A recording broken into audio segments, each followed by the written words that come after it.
Welcome to the Martin Bailey Photography Podcast.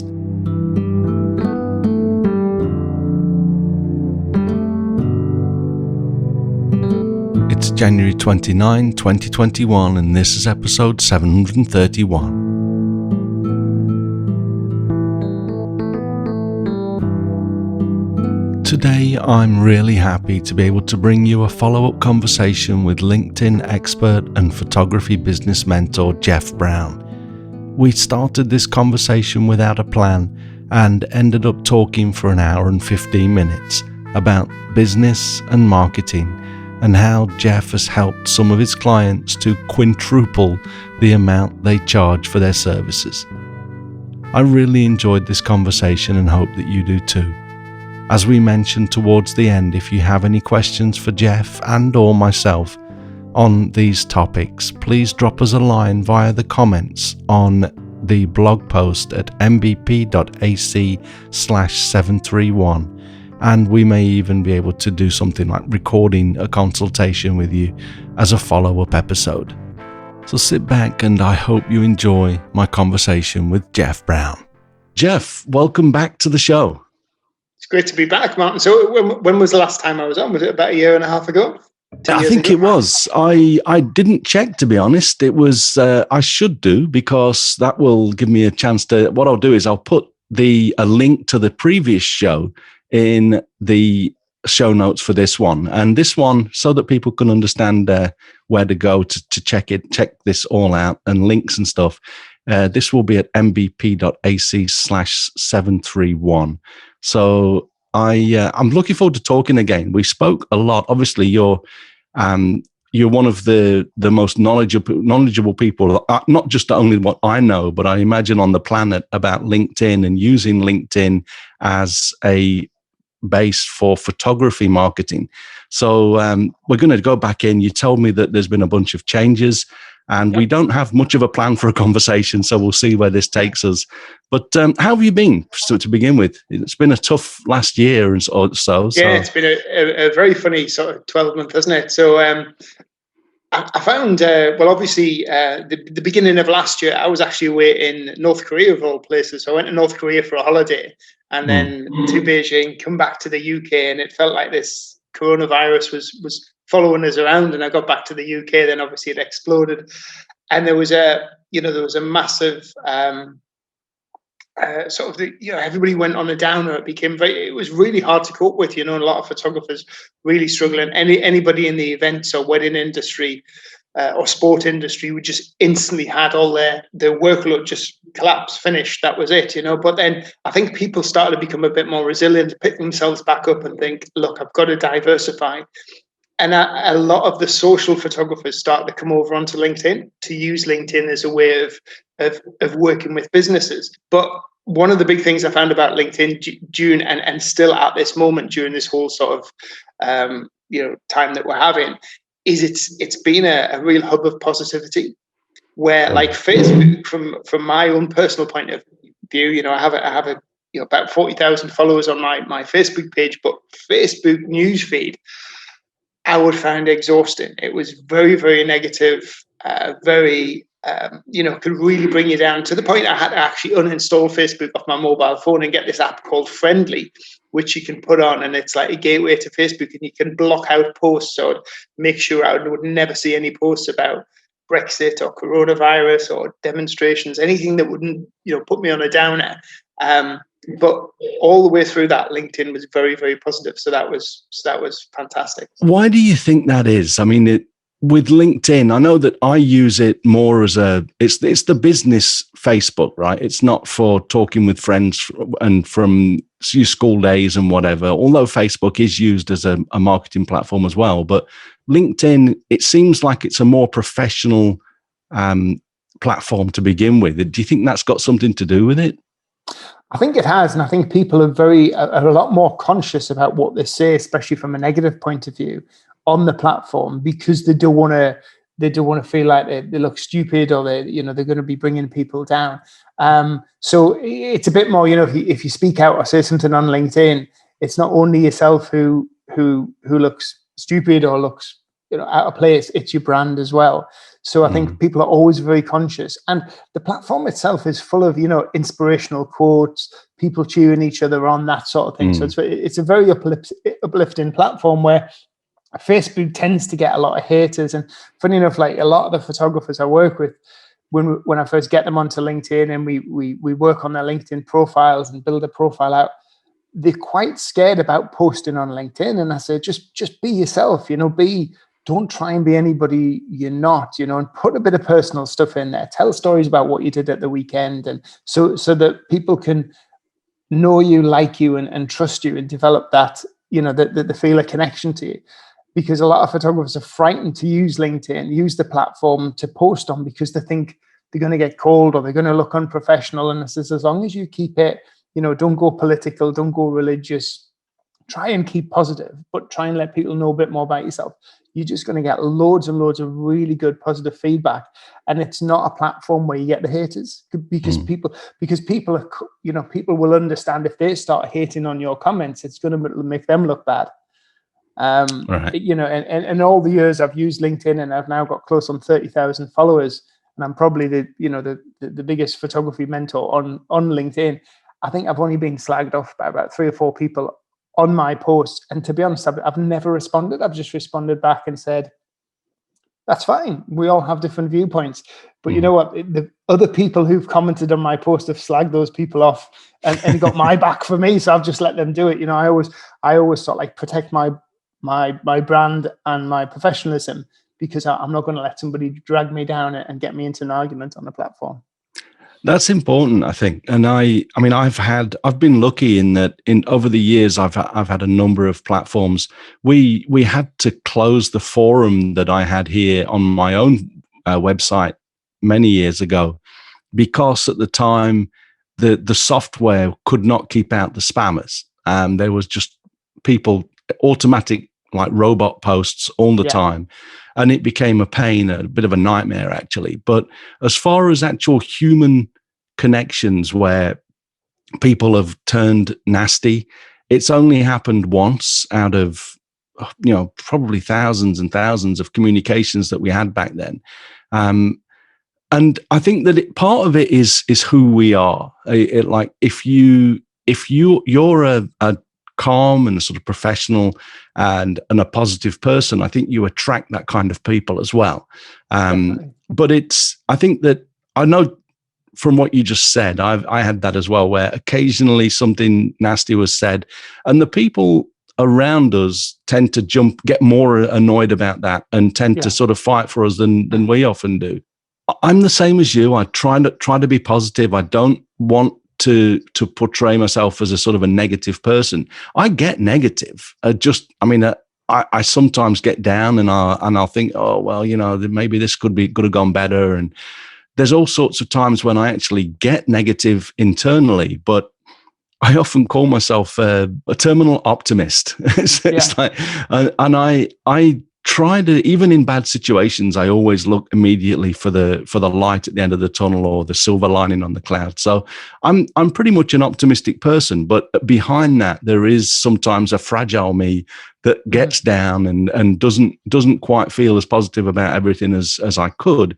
But I think especially with LinkedIn, I mean, I don't really do LinkedIn. You've probably seen the sort of posts I do. I just do like notifications to let people know that there's new things out there. I'll communicate with people, but that's sort of my strategy for pretty much all of the SNSs that I'm involved with. I'm not big on getting up in the morning and checking Twitter and Facebook and stuff. It's like I'll respond to communication. I use them as communication platforms, but I'm not so much trying to get myself on there all the time. And but that is part of the reasons why I don't have 30,000 followers and you do. Yeah. So it's and we're here more to talk about what you recommend people do. So I'll not go on too much about what I do. Well, I think especially in the last year, because you got to remember that LinkedIn is was bought for stupid amount of money. I think it was something like 26 billion. about 4 or 5 years ago by Microsoft, and Microsoft are plowing so much money into the platform. I mean, you've probably seen in the UK, there's a lot of TV adverts and social media adverts and even radio adverts about LinkedIn. You know, it's probably one of the only social media platforms that is actually using advertising to grow.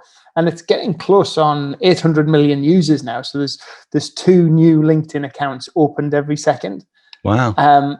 However, from a photographer's standpoint, and I know this from a lot of research I did for a load of webinars and courses that I was putting together the back end of last year, that around about 7 to 10% of photographers who have an active LinkedIn profile, are actually utilizing the platform and posting on the platform on a monthly basis. So LinkedIn talk about what they call a content creator, so somebody who gives value to the platform and posts content out there, is somebody who posts around about sort of 14 to 16 times a month. So that's about, every other day. So it's not a lot. However, there's only about 7% of photographers utilizing the platforms who actually are using that amount of content or producing that amount of content.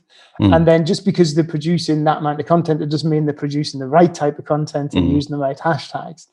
So when people start doing this, start producing content and connecting with the right people, it's that consistency that produces massive results, absolutely phenomenal results. And at the moment, it's a platform that, if you jump onto it now and start building out a profile and utilizing it, I can pretty much guarantee in 3 or 4 months' time, you're going to start getting, your inbox is going to start getting filled up with inquiries, and you're going to start getting noticed purely because, unlike Instagram and Facebook, your competition isn't there. Or even if your competition is there, your competition is still back on the sidelines and not putting themselves out there. You mentioned the communication and that. Is your main goal to get, when you work with photographers, are these photographers that want to get photography work? Like they want to go and do headshots, corporate headshots and things like that. Is that the sort of communication that, or the sort of work that the communication leads to? Well, it's a bit of everything, because I work with photographers in about 20 plus different countries around the world, and everything from headshots to food photographers, hospitality, weddings, even like landscapes, and people who also within the photography industry, so like labs. And I just started working with a podcast, actually, a photography podcast last week. So it's a vast sort of area of photographers, but I think, and I touched on this a lot in the previous interview, but one of the big things to do, and I say this, it's not just LinkedIn, it's any social media, is to be a niche photographer, is to be a specialist. Because what you got to remember is now we're in a position where the photography business the photography trade is at the most oversaturated it's ever been in the history of the industry. So there's more photographers out there, or more people with cameras calling themselves photographers. But what most photographers do when they start off is try and be a generalist, so they don't specialize. And if you try and please everybody, you become special to nobody. And the only thing you can do to separate yourself from everybody else is reduce your prices. So what that happens is, right at the very bottom end of the pool, where most photographers start out, is where all the competition is. And unfortunately, they're all fighting over price backwards and forwards, undercutting each other. And what that ends up is, you end up working with the clients you don't want to work with, who are the tire kickers, the freebie hunters, the Groupon type people who want anything for nothing. Now you move it further up the scale to like the sort of the mid to high end premium area. The competition is a lot more sparse, and that the relationship of client to competition is more in the photographer's favor than at the other end. But the problem is, I think a lot of it with photographers is confidence, so they think, especially that, my work's not good enough, my pictures aren't good enough. And obviously, as artistic people, we're very critical. And the thing is, quite often it's got nothing to do with your photography, it's to do with your brand. So if your brand looks cheap, the potential client won't value your brand. Because the potential client probably can't tell much difference between your photos and somebody else who's a photographer of a similar skill level, or even a much higher skill level. So if you've got your LBIPP and somebody has their BIPP, that, you know, your clients can't tell the difference. You know, they're not looking at the images from a you know, rule of thirds and exposure and you know, composition and all that. They're looking to see if the image is pleasing. So they, you know, your client looks at the images from the client's perspective, not as a photographer. Yeah. But what your client can see, if they land on your website and it looks cheap and the brand doesn't look premium, they immediately put a price tag on that brand. Where if you come at a website or a social media platform and, you know, you've got beautiful fonts, logos, it has that high-end touch, the wording's right and the wording matches with what the client wants, then straight away people will pay more. And you know, everybody does that, you know, from things like Mercedes to Ralph Lauren to Jimmy Choo shoes and Mulberry bags. You know, people will pay 3 or 4 times what a comparable version of the same item is, because they believe in the brand. It doesn't necessarily, you know, the clothes might be made in the same factory or factory next door to the other ones that are made in China or India. But because it has a different badge on and it has a different band, we'll say, oh, well, we'll pay 4 times the price of that because we believe in that. You touched on so many good, I've forgotten half of them, and to the point where I won't be able to talk about everything that I just thought I would love to talk about. And I don't want to sort of rattle away at my keyboard at the same time as speaking as well. But the main couple of things that you mentioned there that I really sort of ring true with me is that you talked about confidence. And one of the biggest things that I've always told people over the years as well is, you know, they start off, they'll say, oh, I'm going to do a couple of shoots for free because I need the practice at, you know, or you know, the moment you do a free job, you put yourself at the lowest possible level of photographers. And you should use every single job you do to practice not only the skills and the you know, the creative side, but the business side.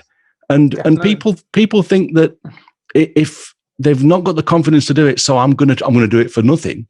That's never going to get you above nothing. You know, so that's one thing I say to my clients, from especially those who are branching out into a new niche. So you may have like a photographer who's done a lot of weddings but wants to get into personal branding, or has done a lot of portraiture but has enjoyed photographing food and interiors but never really built that up. And I'll say, well, what you do is keep your portraits and your weddings on Facebook. Let's develop a brand around your food and interiors, and you become a hospitality and food photographer on LinkedIn. So, well, I'll have to go out and get loads of shoots for free, you know, for local businesses. So I get some images to use. And I said, well, if you're going to do one shoot for free, and I did a couple of shoots for free when I broke into hospitality. I did a couple of shoots for free when I broke into construction, because we had 5 photography businesses.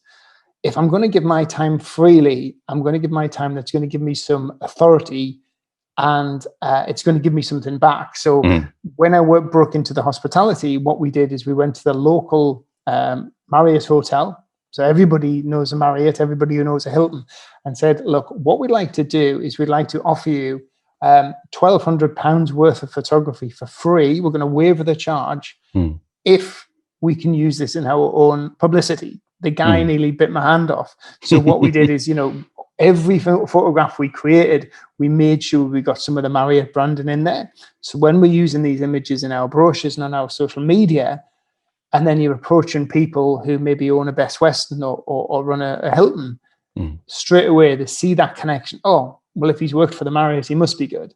You know, if you'd done that for Joe's Bed and Breakfast down the road, you wouldn't have that connection. Yeah. So if you are going to do something for free, make sure the person who you're doing the free job for has some sort of form of authority within the industry, that other people will look upon those images and instantly recognize, right, well, if he worked for them, you know, it's going to elevate your status. So if you are going to, and also don't say, I'm going to do it for free.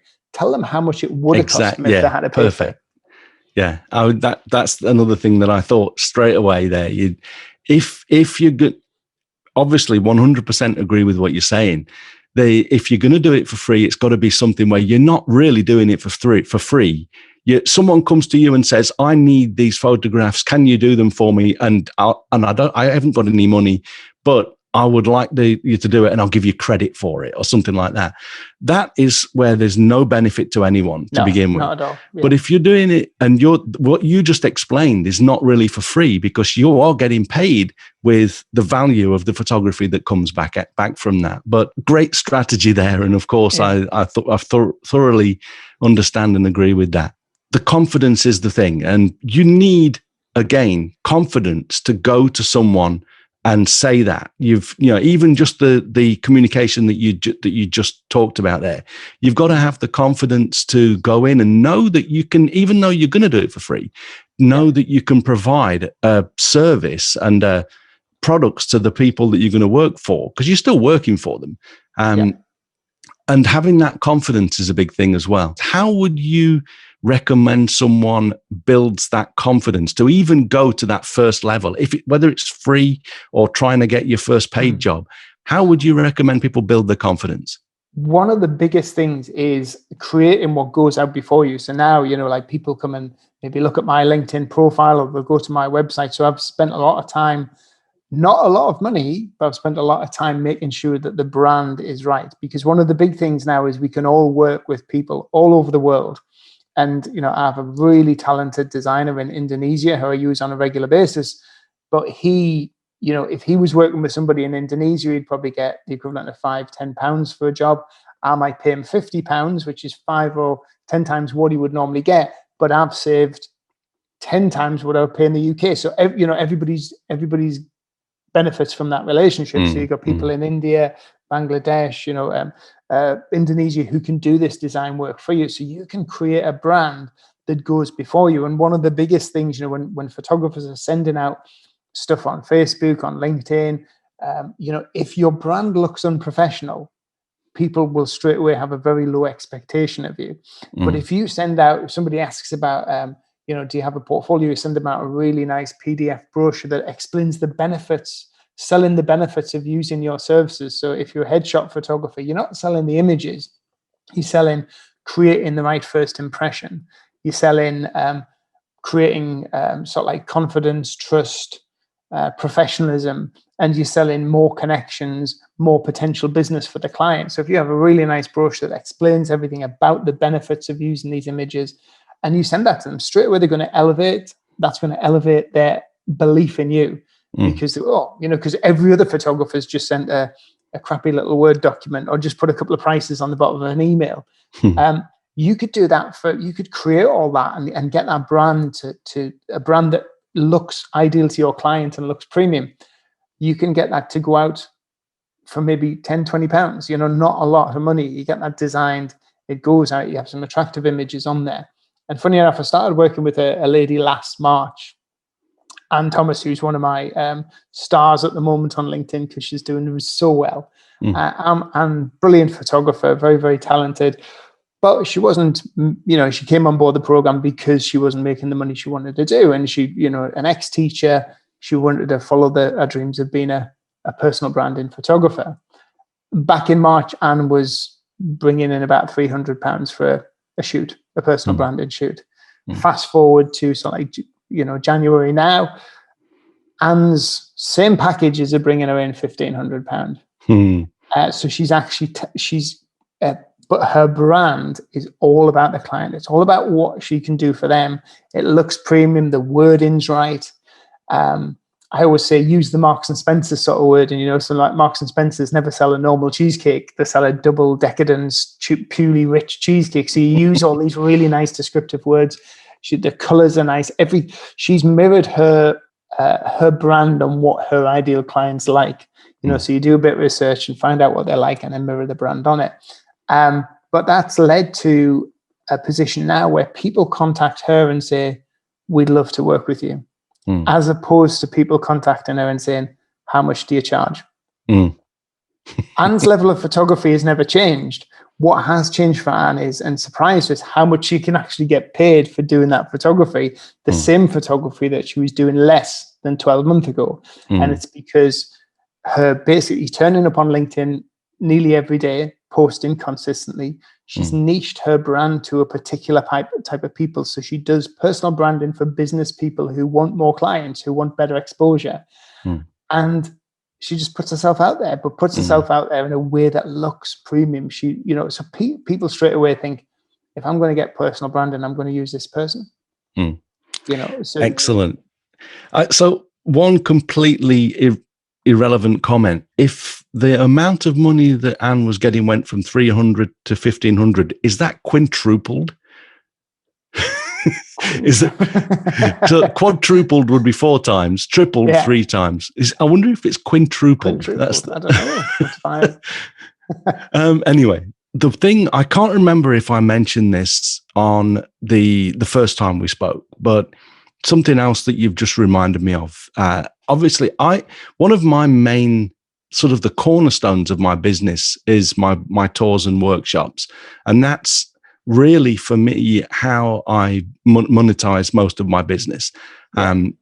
Rather than going in, I've done the sort of I'm going to go and do a job and get paid for that photography, but I've found that personally it's not something that I really enjoy doing, and so I'm not trying to really build that side of my business out anymore. But in what I have been doing is, the thing that came to mind there is that when I first started doing my tours and I wasn't really aware of how much other people were charging, it turns out that my tours were pretty low sort of price. And what that led to was the first 2 tours I did, although I got some amazing clients, the guests a lot of them were amazing. It did attract a few people that they were like I don't really want to say cheapos, but there was a couple of cheapos came along and they did nothing but complain. And it brought the whole dynamic down. And people, the first few, I actually thought to myself, I'm not sure if I want to continue doing this. But what I did was, I still at that point didn't really look at what other people were charging, but I increased the prices. I thought, if I'm going to do this, I need more money for it, because it's going to have to not only sustain a good chunk of my business, revenue, a slice of revenue, but I thought if I'm going to do this, I've got to be happy to do it based on how much I'm getting back for what I'm doing. And I instead of stopping the tours, I cranked the prices up. And I learned an important lesson right there, because what I did was it squeezed out the cheapos that they want to pay virtually nothing and get everything. Yeah. And all of a sudden I was traveling with people in a higher state of, they were, it went from probably, and I don't want to put down any one type of professional, but it went from sort of more like a laborer type person to a skilled job person. So I started traveling with dentists and lawyers and business owners, and they were paying more for the product. And yet I found that they didn't complain as much. And when they did complain, it's because they had a reason to complain. And it's much easier for me to fix something. If something's pointed out to me that isn't going as well as it could, and I can say, okay, well, I understand exactly what you're saying. You're right. I'm going to fix that. And so over the first few years, I actually ironed out a lot of the things that I realized, because of the help I got from my customers, were possible to fix. And then I ended up with a quality product. I was traveling with much better people to travel with. They didn't complain the whole time, and everybody became happy. And it was just through increasing the prices. And so that's I've related directly to that in my own experience, which, as we always do, but perfect points that you make there.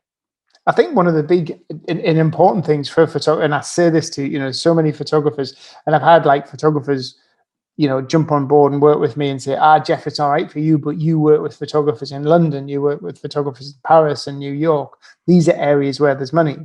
I have a photography business in the worst, the northwest of Scotland, or I have one in the northeast of England, or, I've got clients I've got clients in 20 different countries around the world, in third world countries who are making a lot of money as well.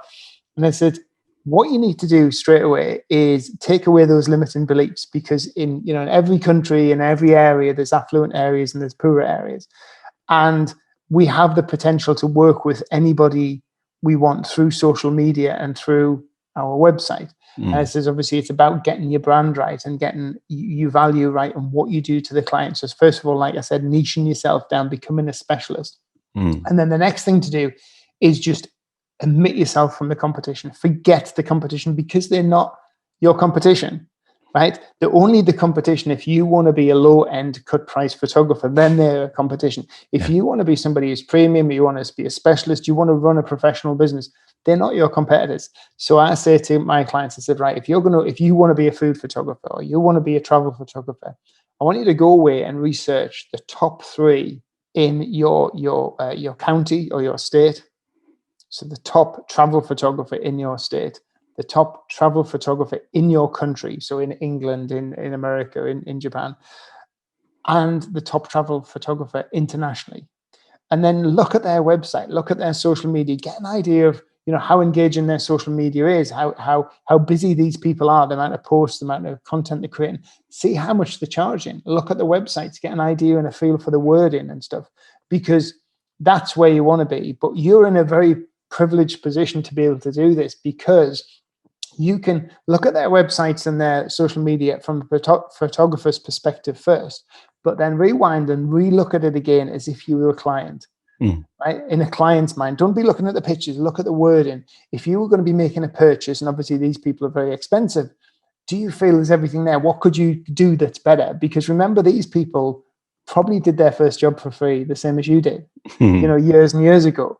But they had aspirations. They moved themselves away from everybody else, created a specialist niche, and then become what I call the go-to photographer. And I have a lot of people I work with who have now become the go-to photographer. So within their industry, people will say, I use him because he does all the photographs for restaurants in our area, where you can't, people don't say that about somebody who's a generalist. They'll say, use him because he's cheap. So that's what the big thing. Look at the go-to people and see what they're doing, because you don't want to be looking. So move yourself away from the competitors, start to specialize, and then also start diversify a bit and think about other ways you can be helping your client, not with just the images. Now, I think I touched on this just before we started to go live, was if you're a portrait photographer, you can be helping people when you're not just taking the images, you're creating memories that you want them to share and to treasure, because so often now images are taken and they're stored on mobile phones, they're stored on laptops, they're not physically enjoyed, they're not printed out, they're not shown off, they're not centerpieces in the home that becomes part of the furniture. It has a wow factor. When people come in, they go, oh God, those pictures are beautiful. So it's your job as a photographer to help your clients enjoy these images, upsell them to some your beautiful wall art, advise them on the color, the style of the frames that they should be doing that will complement their furniture and complement their decor, so you help them that way.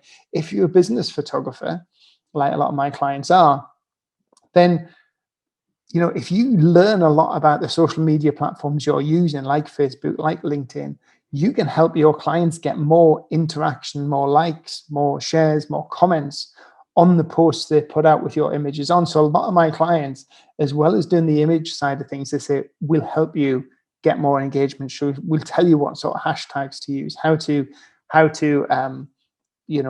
boost your profile more and optimize it more, because they've learned all this on my program, or they've learned it through other training. You should never stop learning, always keep educating yourself, and then use that to give that to your clients, to give them something extra to help them, because if they do well, they're just going to come back to you again and again and again and keep using you. So always think about going that extra mile and being different. And I think as photographers, that's something we've got to think about now. We're not just offering photographs, we're selling the benefits, and we're also looking at other ways, like the social media aspect, like video aspect, creating short videos and slideshows for people to use on Facebook and also on their website to engage more with the clients. It's all about getting the results for them, because if they get the results, they will have no problem coming back to you again and paying a premium for your services. And all of the things that you're talking about, they're all line items that can have a price attached as well, right? Certainly. So it's a great way to negotiate a higher price. We're going to give you this amount of time for X amount of money and this number of photographs. Yeah. But then if you want it, we can also help you with this and this and this. And everyone has a financial amount attached to it. So totally. And even if it doesn't, depending on how you market it, you can it still makes the overall value of the proposition much higher. So it's great work. Exactly the way I was, going back to using Anne as an example, and I know Anne doesn't mind me using her as an example. She said before, if you ever want to talk about it, and it inspires other photographers to show where you can get and how much you can get in 6-12 months. But one of the ways we put Anne's packages together is by the more expensive, so a packages start about £700 or £800 up to 1,500. She sells more the 1,500. Why? Because the 1,500, yes, it's more expensive. It's double the price from our entry package. To the client, it has more perceived value. So the £1,500 package might include or does include what's called a social media LinkedIn optimization. So she look at you from a business point of view, what sort of hashtags you should be using, and give you some advice on the types of post and how to produce your content, and give you some advice on your profile. This is all stuff she's learned to build her own profile up, so she's utilizing that knowledge. She puts that as the ticket prices, so you get included in this package, you get your profile optimization and hashtag optimization worth £400. You'll also get a slideshow with 10 of your favorite images in worth £300. So as everything, so you're looking at the package and say, oh, well, not only does this top package have 40 more images than the bottom package, I'm also getting, the profile optimization. I'm getting a slideshow. I'm getting an attractive panoramic LinkedIn banner I can use as a cover photo that's really going to bring attention. And all this training that I do with people actually stems from the motor trade. So the motor trade, and one of my best mates who I was in the Navy with, he's a finance manager for BMW, and he says, Jeff, that's exactly the way we do it. And when you go in to buy a new car, no matter what car you go, they'll take you over and you'll sit you in the top of the range car, and you're sitting there and go, oh, but I was looking for the S model, and this is like the SE Plus or whatever, And you say, oh, the HSE is, I think Range Rover have them, So you're sitting in there, and you're getting attracted to the car, but it's £10,000 more than you were going to spend in the first place. But then the guy gets you out of the car, and you go over and you sit at the desk, and you I really like them leather seats. Oh, you don't get them, but you're going to upgrade to those ones from the one you've got for an extra £5,000, and you can get that bigger screen on the sat nav for an extra £5,000, and you get those bigger wheels for an extra £5,000. So all these additions add up to £25,000. But if you bought the model that they sat you in the first place, it's only 10,000 more. So it adds more benefit to the model. And it's a trick they always use. And when I went to buy, 2 years ago when I got my new car, which I'm trading in next month, they did exactly the same to me. And I knew what they were doing. And I sat in the car, and it wasn't the one I went in for. And I ended up coming out with that one, because they sit you in it, they get you attracted to the benefits and the features of the car. And he's always sell the benefit. Always sell the features. So like one of the features, right? This is when you think about benefits and features, and this is key, like if you selling, we'll help you work out your hashtags as a photographer. The client might say, well, why do I need to know that? The benefit is that the posts you get will get, fly off Facebook with engagement, or fly off LinkedIn with engagement. You get a lot more engagement, a lot more interaction. Your fan base will grow. Right. That's why I need it. Like when I went to get that new car, they were like, oh, well, you can actually start the car up from your mobile phone. It's got a remote start in it. And I'm thinking, why would I want to start the car up from the mobile phone? Suddenly the guy puts it in perspective. So he's like, imagine, Jeff, a cold winter's morning, you come down, there's a 1/2 inch of frost and ice on your car. You can start it up while you're making your coffee. So when you get in your car, your seats are warmed up, your windscreen's totally demisted. All of a sudden I was like, oh, I've got to have that feature on my car.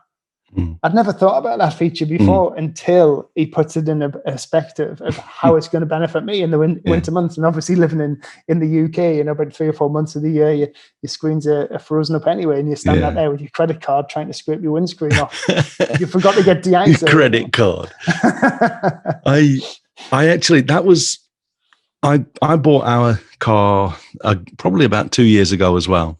And that was the only thing I think that I was able to not buy. There was the remote start your engine, because it's actually illegal in Tokyo to idle, to run your car on idle. You're not allowed to turn it on. People do, and apparently it's not a fine attached, but you're not supposed to run your car on idle. But it doesn't get that cold here either. But yeah, I mean, those things, they're all. It's such an easy sell, and I think some people are more resilient than others. I'm terrible. I mean, if I'm going to buy one thing from Amazon, the first thing I do is look through my wish list and see if there's anything else I can throw in the cart, because I want to get more things than, partly because I want to feel as though I'm getting value from the order as a total. And I think when you're buying a car or when you're buying services, it's so easy to tag on those extra things. Of course, they've got to have value. You're not going to just throw in an extra bunch of stuff that you don't need.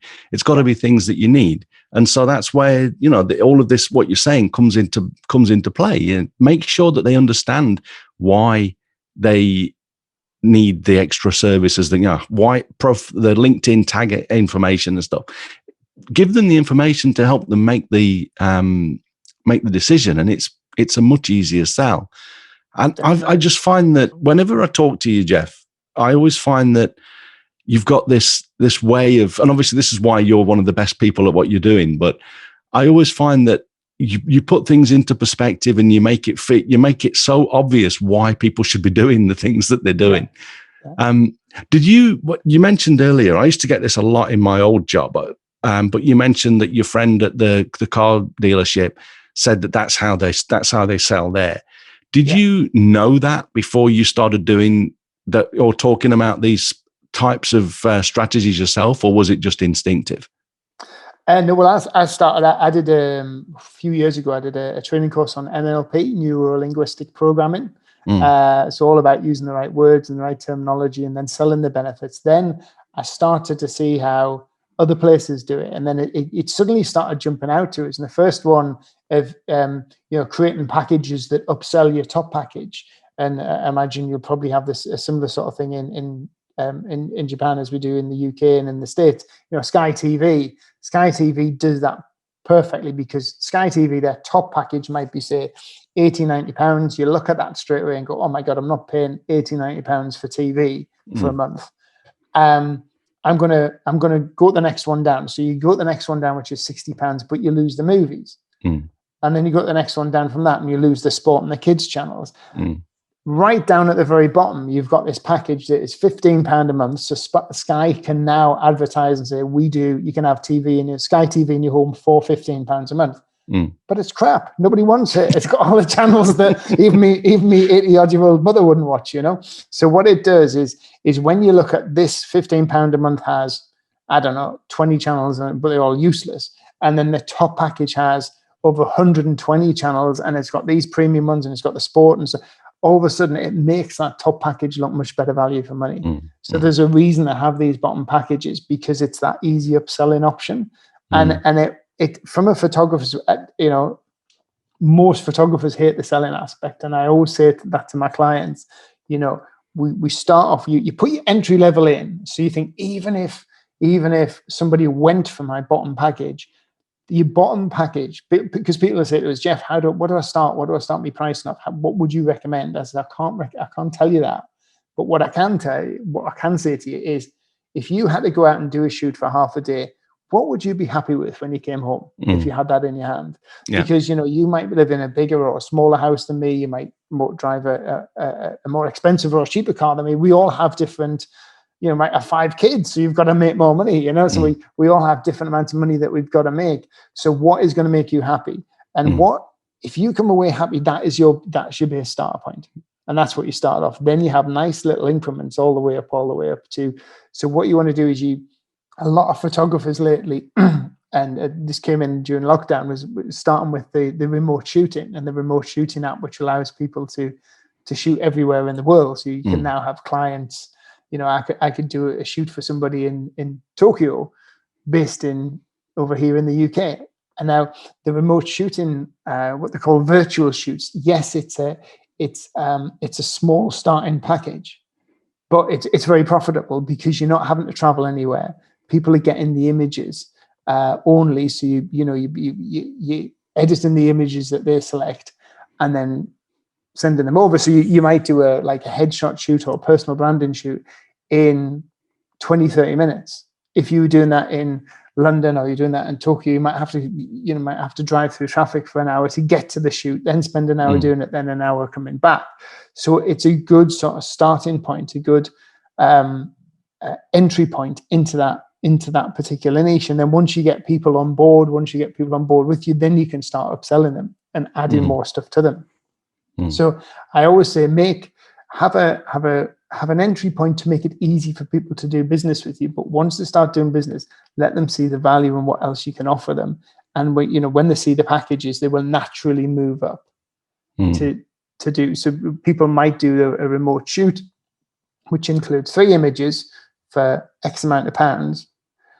But then you can buy 6 images, which might be 50% more in cost, but it's 100% more in value. Because you're getting double the amount of images for half the amount of price.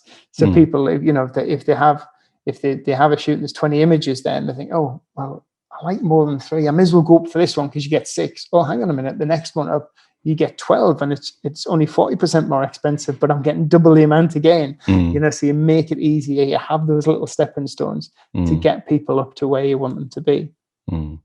What's the camera when you do remote shoots like that? What camera? So basically, there's a really good bit of software called the Shutter app. So if you go into the Shutter app, and the Shutter app is what it is. It works with you've got what's called the Photographer's Portal, which is as a photographer you have to use it from your laptop. So you will log into the Photographer's Portal on the Shutter app, and at the moment it's a freemium service. So you can actually use this service for free, but there is premium elements, so you can pay like a monthly premium. So you log into this portal, your client will use their mobile phone. Now, so it's like an iPhone camera. So like an iPhone camera, or but they're very good now. So that's a good thing. I mean, I've got a Huawei P30, and it's I think it's about a 40 megapixel camera. I've got 40-inch pictures printed up and framed in my living room, which I've taken, because I've been out and I've seen a lovely sunset and I've snapped it. But what this app does is it allows you to connect to the client's phone. So the client will you'll download the portal on your laptop. The client, which might be across the world or might actually be in the same city as you, will download the app onto their phone. They will then get a secure, you request to connect to their phone. They will then send you a secure ID number, which will then put into your computer. That will then attach you just for the duration of the shoot to the client's phone. From there, you have full control of the focus point, the white balance, the ISO, your full exposure. Hopefully in the coming few months, they're going to bring in Zoom, and they've also developed a RAW feature, so you can actually shoot in RAW as well, and also operate the flash. But obviously, flash isn't a very good thing on mobile phones. But what it allows you to do, a lot of what the clients do, will set the phone up, and then the photographer will direct the client. So say, turn this way a bit, move this way a bit. If you have maybe a customer who's a really busy business person, they can't get down for a headshot, you can take some fantastic headshots. And funny enough, Anne offers this as one of our remote services at a starting price of about £250. It's become really, really popular. And she also offers it for outdoor personal branding shoots. So her clients can take their mobile phones with them, maybe with one of these little tripods, or position it somewhere on a wall. And Anne can do these pictures, personal branding type shoots in the park or down at the beach. And it's a great way of doing, say, 30, 40-minute shoot from the comfort of her studio. The clients are getting an express service. So the images don't get taken on the client's phone, they get taken on so they get taken by the client's phone, but they're stored on your portal, so the client doesn't get them. And then the client can select the images they want from the portal, and then that's pretty released cool. at high resolution. But another good way, and I know a few of my clients are using it now, is for training. So imagine, like yourself, if you do, landscapes or wildlife or anything like that, if you wanted to do a course on landscape photography, to add that third dimension, so you get like a hands-on dimension, you could say to the person, right, we've done this, we've learned about the basics of composition and stuff like that. But what I want you to do for this extra bit of the course that might cost, an extra $100 more, whatever, we're going to do 20 minutes training, virtual training. So we're going to go out with your phone, and I'm going to tell you, so I'll get down a bit, make that rock a bit bigger, get closer into it, try using the wide angle lens, can you see your rule of third there, and there's your horizon line. So you can visually do that with somebody anywhere in the world. Is it possible, say if I was to hook up my Canon camera to my phone, that's possible. Is it possible to leapfrog through the app that you're talking about to a second camera? Or, say if I don't exactly know. I'm not. I know at the moment, from all I know, it's and what I've had experience of it, it's people using, their mobile phone. So the only limitation is by the megapixels on the camera itself. And then you can also select, so like the Huawei or like a lot of the, the Samsungs and Apples maybe have two or three cameras. You can select which camera, so you can, whether to use the forward-facing camera or the back-facing camera. So I'm not exactly sure. I can find that out for you. I'd be interested in that. But I mean, I'm thinking as well that, like you were just saying, say as part of a mentorship. I mean, I've still got to put the finishing touches on my own mentorship program, but I'm thinking, based on what you were just saying, I could say, okay, so not just go out and shoot these and then bring the results back. I could go with them on their phone, but I don't necessarily want to shoot with that phone. I want to be next to them and help them with the actual process. Yeah. And so I'd be looking at what they're doing through their phone, but not necessarily shooting with them, not necessarily getting photos. And I was wondering if the app would be, or something similar to that. I mean, just FaceTime would do it if they'd got a data plan. I think one of the big problems is, because a lot of clients prior to that were using like FaceTime and Zoom for these virtual shoots. Then obviously, there's the compression there. Where there's no compression. You can actually on the premium version, which is about I think it's like £9 a month or something. You can get the raw images. Now, I know that one of the, I don't know if you remember, a company called Bounty in the UK, and I've been speaking with Bounty, the actual guy who's just recently bought Bounty. He's based over in California. So Bounty go into all the hospitals and do those photographs when mums just have their first baby. They can't do that at the moment. They can't send anybody into hospitals because of COVID. So they're using the Shutter app as a way to get their photographers to go in and still get these newborn photographs. And every shoot, they've got their packages geared where the client's spending between £250 and £300. And the shoot is done within 30-40 minutes without having to go to the hospital and physically go around and see people. Another one of our clients is a food photographer, and she's added that to a package where people get their monthly or quarterly food shoots. But however, if the chef has created a special, they might have like 2 or 3 credits over the course of the month to be able to get some images of the special. So the chef might say, "Oh, tomorrow we're going to be cooking this," and she'll say, "Right, have the phone set up, bring it out into the restaurant, and I'll guide you and help you get the perfect image for that particular special that you can put on Facebook tonight." So it's thinking outside the box as photographers. Like I said, if we diversify, think about the social training, think about the remote shooting, more that we can offer the client to make us stand out from everybody else. Excellent. I love this conversation. I'm thinking of various ways, as you were just saying as well, various ways in which I can use this as well. I wasn't aware of that. I've had my head so deep into another project for the last few months that I'm totally missing all of this new stuff. But I I'll check it out. I'll have to get a link from you. And I think you were telling me about some photographers that we may be able to get on the show as well and talk about this a bit more. I was talking earlier about whether you found it instinctive, so a lot of the stuff that you do, and you said that you went on that course for the linguistic whatever that I've completely forgotten, but it sounded great. Yeah. I want to just step back a moment to that, because I remember years ago, before I quit my old day job, I used to work for a Florida-based IT company, and the boss that I had there for a while would often come in and he'd say, "Oh, tell me," because I was building my photography business and my podcast and everything for 5 years while I was doing that job.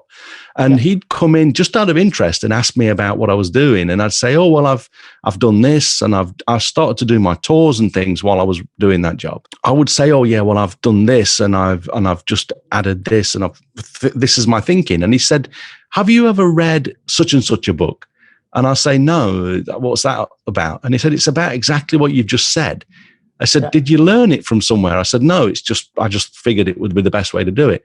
And I found that I was doing things instinctively that ended up forwarding my business and enhancing my business. And he was always impressed that I just thought of them myself. I'm wondering how much of what you're doing, because you're obviously so good at what you do, how much of what you're doing is just base Jeff Brown, and how much of it is stuff that you've learned along the way.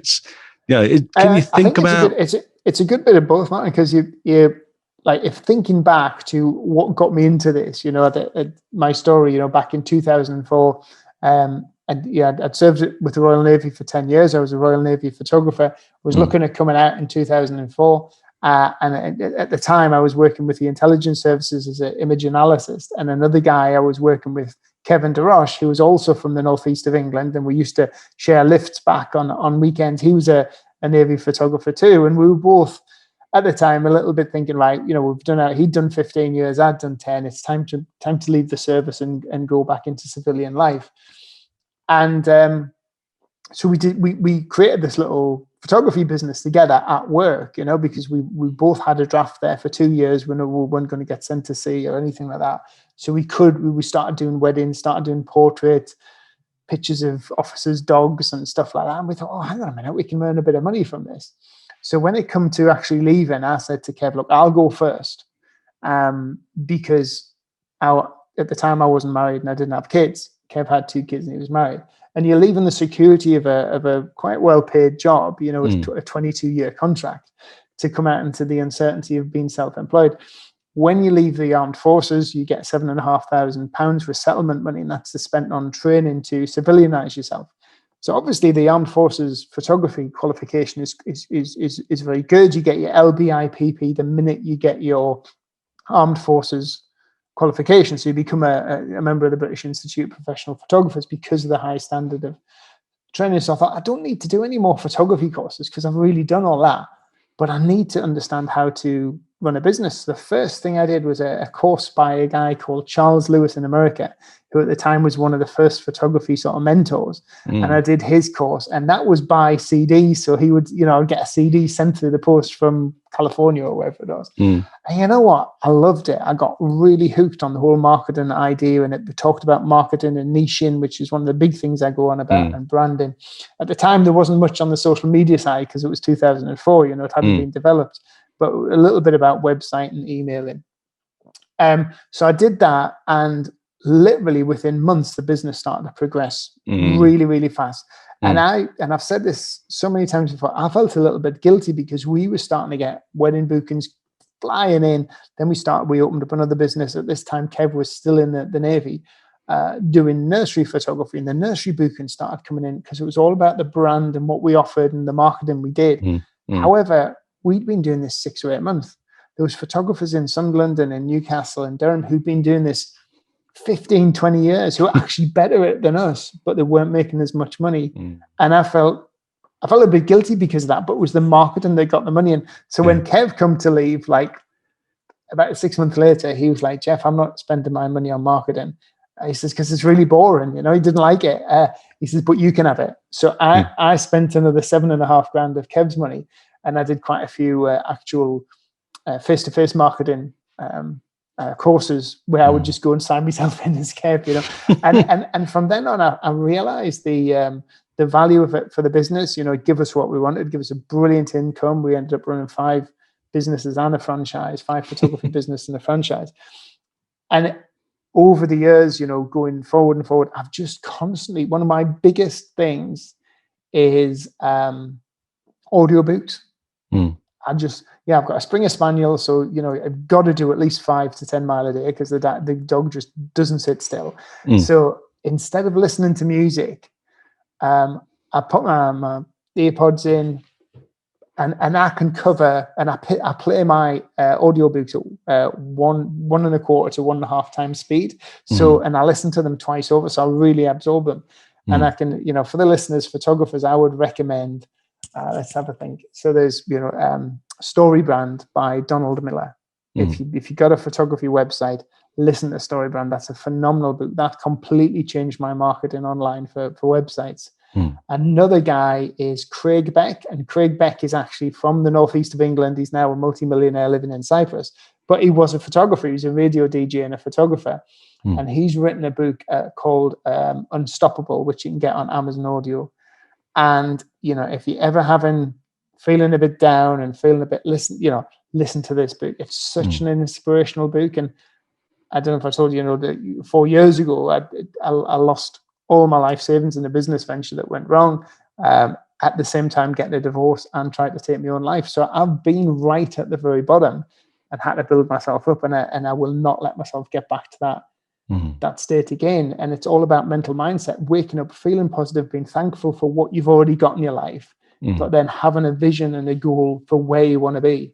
And I think that's, you know, you have a vision and a goal for where you want to be, but you can't do it all tomorrow, but you can do a little step to get there, you know? Excellent stuff. I keep coming back to obviously my own experiences and thinking about how this relates to me. And I've had sort of life-threatening things happen over the years as well, and sort of brought myself around. And this, like I said, this terminal optimist sort of element has been really helpful for me. And so I'm sort of relating to those experiences as you talk about, you know, the trying to take your own life. I mean, mine was almost taken away from me, and I think it sort of puts us in a similar position. But I love the way everything you say makes me think about lots of different things, and I completely lose track of what I want to ask you because I've got so many things going off in my mind. One thing that you made me think about there as well, I have over the years listened to a lot of sort of, I don't know about Unstoppable. I've listened to a whole bunch of books, a lot of them like the Black Swan and Seth Godin's books and things, you know, and I find that, you know, when I listen to those books, sometimes I get gems that think, okay, that's something that I've got to do. Sometimes it's just affirming what I've already been doing. And that goes back to what I was saying about my old boss. Instinctively do a lot of stuff that I feel is helping me to succeed. But then other times, you know, you'll find these gems in those books, and I'm going to go and check to see if I've either got them or, because for the last few years, I haven't been commuting anywhere. Yeah. And I don't have a dog, unfortunately, so I don't go out for the walks. And so I have a backlog of books from Audible that I need to go through and check. But I've got a few credits as well. So if I don't have them, I'm going to make a point to listen to at least those two books that you just talked about. And he has you laughing through the book. He's funny. He's got a good sense of humor. There's quite a bit of bad language on it, so obviously don't listen to it with the kids about and that. But is a guy called Rob Moore, and he's from the UK, so it's Moore, Rob Moore, and he's got a series of books. One's about money, but another one's called Life Leverage. But another really good book, which is and I think photographers really suffer from this, right? It's called Start Now. I think it's called Start Now, Get Perfect Later. And it's about, you know, because people go, I'll launch this when I get this right. I'll do, you're not going to get it right and then launch it, because even if you think you've got it right and you launch it, then somebody's going to give you feedback where you're going to have to tweak it. So the idea is get it out there and then start developing it. Because your end model in a year's time is probably going to be different. But photographers are big procrastinators. And one of the biggest things I do with people who work on my program, they're like, oh, I want to jump into doing this. I say, the first training we do is time management and goal setting. And people say, oh, set me goals. So what's your goal? I want to make 100 grand this year. Right. Can you break that down? So how you want to make it? I just want to make 100 grand. I said, how can you make That's not a goal if you don't know how? Yeah. So like what I do it every year. I've just done it like 3 weeks ago, and I put a financial aspect on something, how much I want to get, but then I think, wait, how do I want that? Right? I want X amount from book sales. I want X amount from sponsorship. I want X amount from clients who join my program. So right, if I want X amount of money from clients who join my program, how many new clients do I have to get? Right, that means I have to get 50 new clients this year. What's one of the best ways for me to get new clients?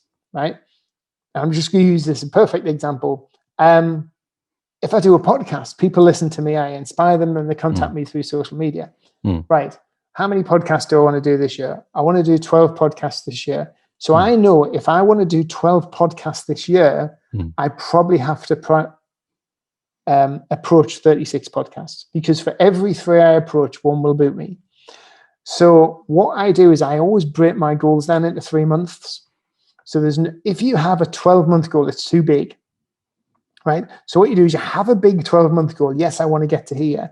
Then break that 36-month podcast down to, right, I want to book 8 podcasts. I'm trying to do my maths in my head quickly. I'm not quick enough.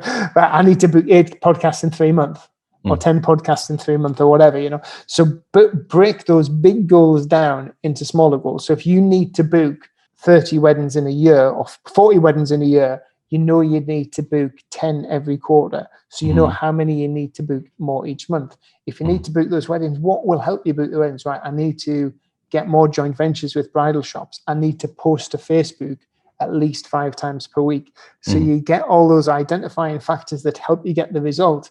And then those become your little steps every single day. Like I said before, you can't go from here to there. And it's funny, you can have a vision and an idea, and then you get yourself on track.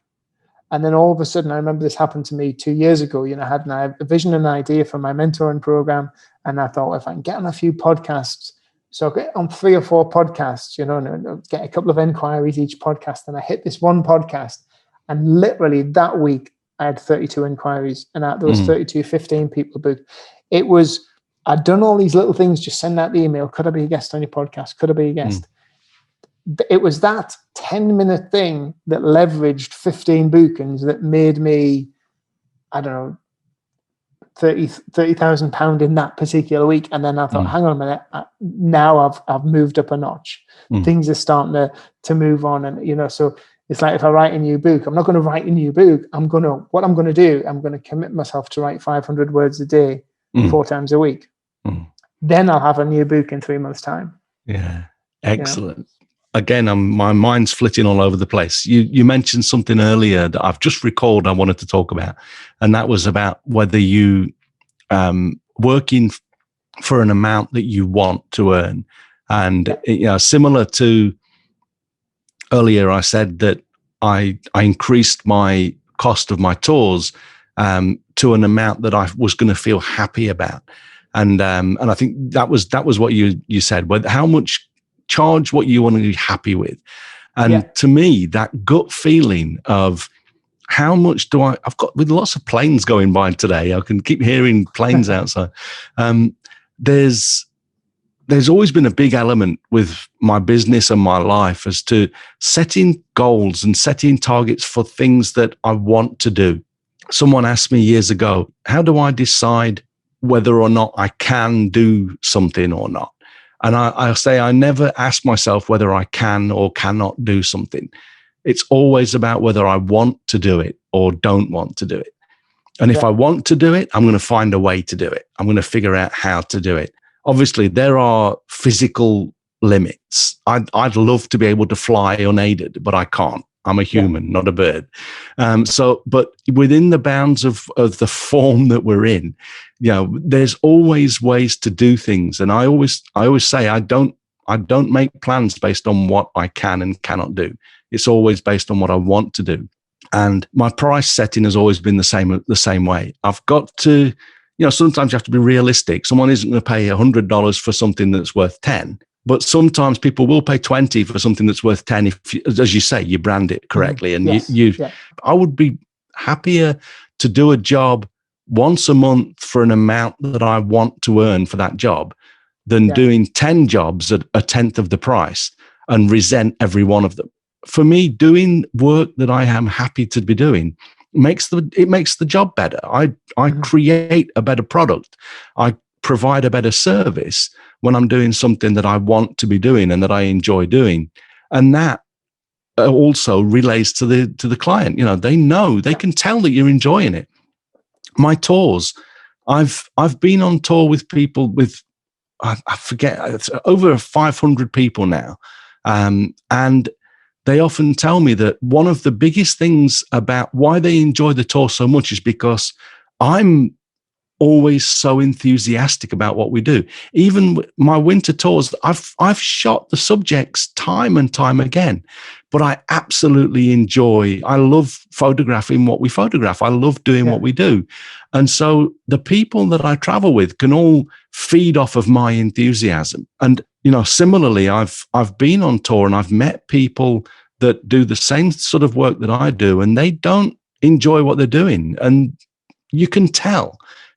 So it's, to me, enjoying what we're doing and setting pricing based on what we want.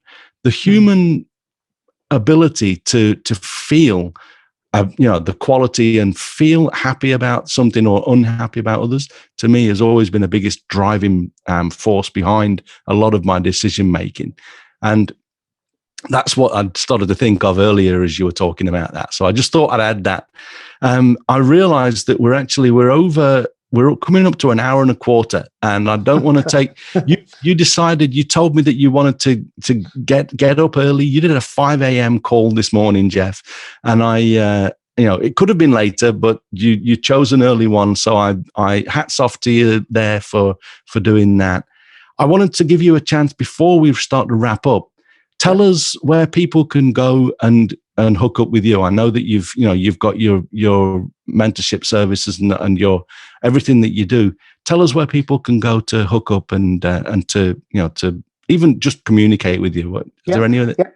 So basically, I'll speak to anybody. I'd love to connect with as many photographers on your podcast as possible. One of the big things I always say is, if people want to work with me or people want to join my program or interested, I've got to prove myself. I've got to be a genuine guy. And I've always stuck by that is I will give freely. I will always give freely. If people want a bit of advice, I'll give them a bit of advice for free.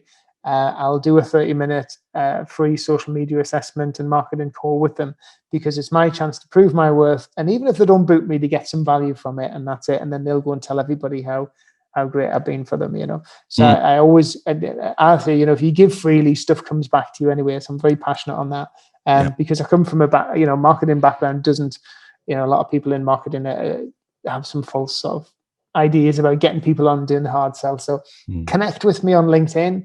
Just type in Jeff Brown, the Photographer's Mentor, on LinkedIn. You'll find me there. My website is thephotographersmentor.com. I've also got another website, focusonmarketing.co.uk. And you can connect with me on Facebook. Just look for Jeff Brown on Facebook. And I do have a Facebook page, which is Focus on Marketing Facebook page. And then that company that I was talking about, the Shutter app, I'm an ambassador for the Shutter app, which is the remote shutter studio, the remote shooting app. And if you're interested in that, I can send you a link, or you can just Google it. Just type in Shutter app into Google and you can download the app. And if anybody needs any training or any advice, I can put them in touch with people from the Shutter app and they can show them and do a live demo training session with them. Excellent. Well, I will include all of those links in the post for this as well, and that will be at mbp.ac/731. Jeff, it's been an absolute pleasure talking today. As you did, you called me, you said, let me know that there's been some changes on LinkedIn, and we've jumped into a conversation. We probably haven't covered half the stuff that you wanted to talk about on LinkedIn.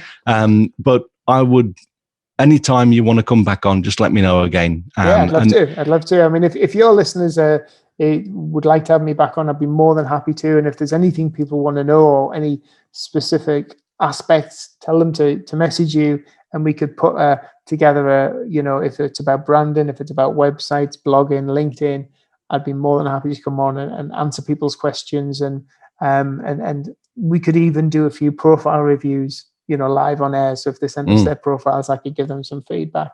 As I say, I call myself the photographer's mentor because I want to help people, and when I see people succeed, it gives me a buzz as well. Yeah, excellent. If someone wants to drop a comment in the blog post for this, we can probably reply to those as well. But yeah, whatever we feel that would be helpful to both you and to the people that respond to this, I'm more than happy to jump into other calls.